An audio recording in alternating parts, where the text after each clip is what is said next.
हे पहा, हा कोरड्याचा चोथा आहे.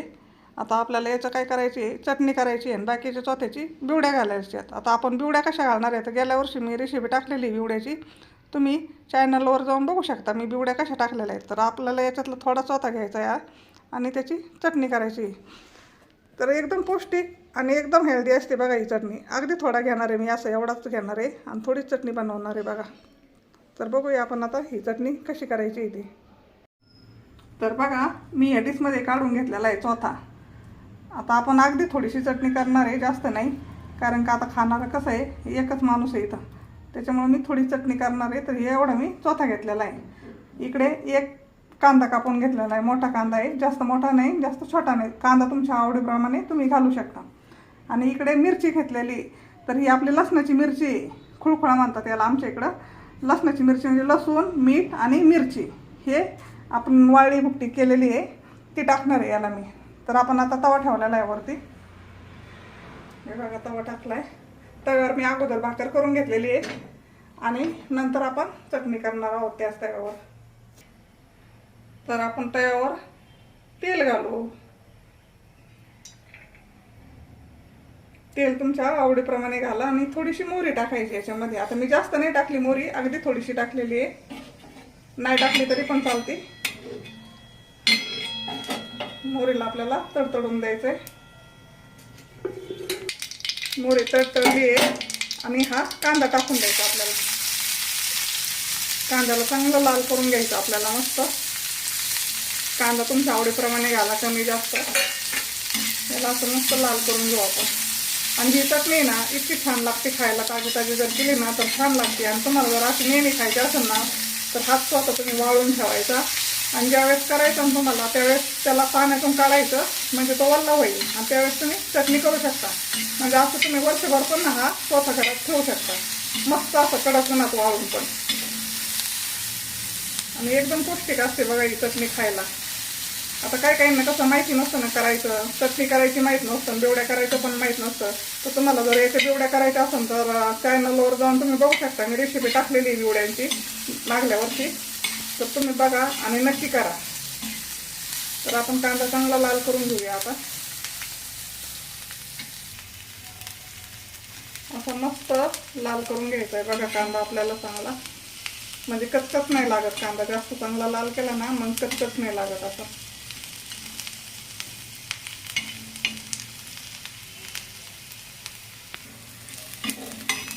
बघा असं मस्त लाल करून घेतलेला आहे मी आता.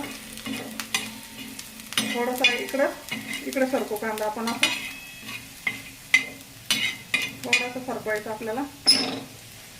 आणि हा चोथा आहे ना याला थोडंसं भाजून घ्यायचं आपल्याला अगोदर आणि मगच कांद्यामध्ये मिक्स करायचं बघा ते. तर आता याच्यावर आपण अशी थोडीशी तेलाची धार टाकूया आणि मस्त आपल्याला याला हलवून घ्यायचं असं. हे बघा लगेच लाल होतं, असं चांगला मस्त लाल भाजून द्यायचं, म्हणजे खायला पण छान होतं. असं सगळा सुट्टा करायचा बघा, असा एकदम सुट्टा सुट्टा करूनच आपल्याला भाजायचा. याच्यात गिठोळी वगैरे अजिबात ठेवायची नाही. अशी असा असं असं करून घ्यायचं, म्हणजे बरोबर ते सुट्टा सुट्टा होईल. याला पण असं मस्त भाजून घेऊया आपण.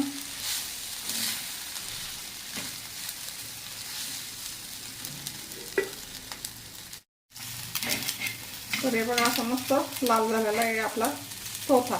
हे कांदा आपल्याला याच्यामध्ये मिक्स करून घ्यायचा असं आणि याला मस्त असं मिक्स करून घ्यायचं. आता याच्यावर आपण मिरची टाकू. तर आपली लसणाची मिरची आहे ना ती टाकायची. खूप छान होते बरं का लसणाची मिरचीने. कोणत्या भाजीला तुम्ही सुक्या भाजीला जर टाकली नाही लसणाची मिरची तर खूप चवदार लागते बरं याच्यामुळं. असं मस्त हलवून घेऊ. ते चिकट असल्यामुळे चोथा आहे ना खाली लोखंडाच्या तव्याला चिकटत असतं ते. असं हलवून घ्यायचं आणि मस्त मॅच करून घ्यायचं आपल्याला. असं मिरची, कांदा, चोथा.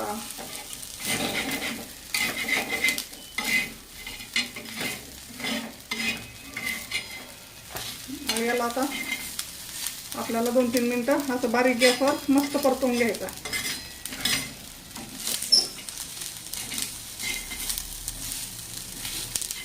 असं चोथा पूर्ण असं सुट्ट करायचं बघा, असं मोकळं करायचं एकदम. अशी गिठोळी नाही ठेवायची त्याच्यामध्ये. म्हणजे चांगला भाजल्या पण जातो आणि चवीला पण छान लागतो बघा. आणि एकदम सोपं आहे करायला. आपण काय वर्षातून एखाद्या वेळेसच खातो ना, तर हे अवश्य खायला पाहिजे बघा. असं बारीक गॅसवर आपल्याला थोडंसं परतून घ्यायचं याला. 2 मिनटं 2-3 मिनटं तरी आपण याला बारीक गॅसवर परतून घेणार आहोत. याच्यावर मी थोडंसं मीठ टाकते, कारण की मिरचीमध्ये मीठ कमी आहे, त्याच्यामुळे आपल्याला थोडंसं वरून टाकायचं आहे. मिरचीमध्ये मीठ कमी असतं. थोडंसं मीठ घातलेलं आहे वरून मी, आणि असं हलवून घ्यायचं.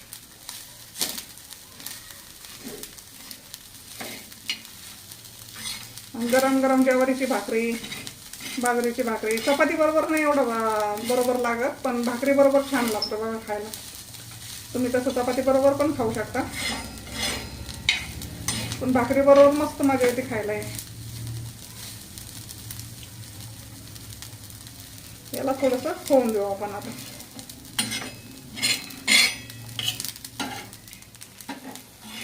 तर बघा असे मस्त आपली एकदम सुट्टी झाली. म्हणजे याच्यातला जे ओलसरपणा असतो बघा पाण्याचा, तो पूर्णपणे निघून गेला पाहिजे आपला.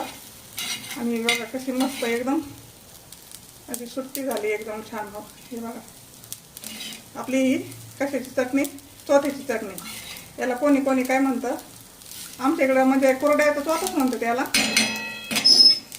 तर याच्यावर आपण थोडीशी कोथिंबीर घालू आता. तुमच्याकडं असेल तर घाला, नसेल तर नाही घातली तरी पण चालेल.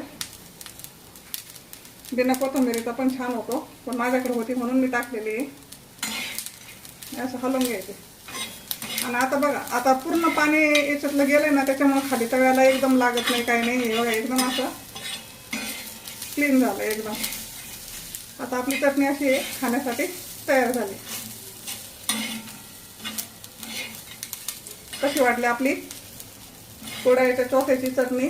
आवडली असेल तर नक्की सांगा, आणि एकदा करून बघा आणि खा. सबस्क्राईब पण करा. धन्यवाद.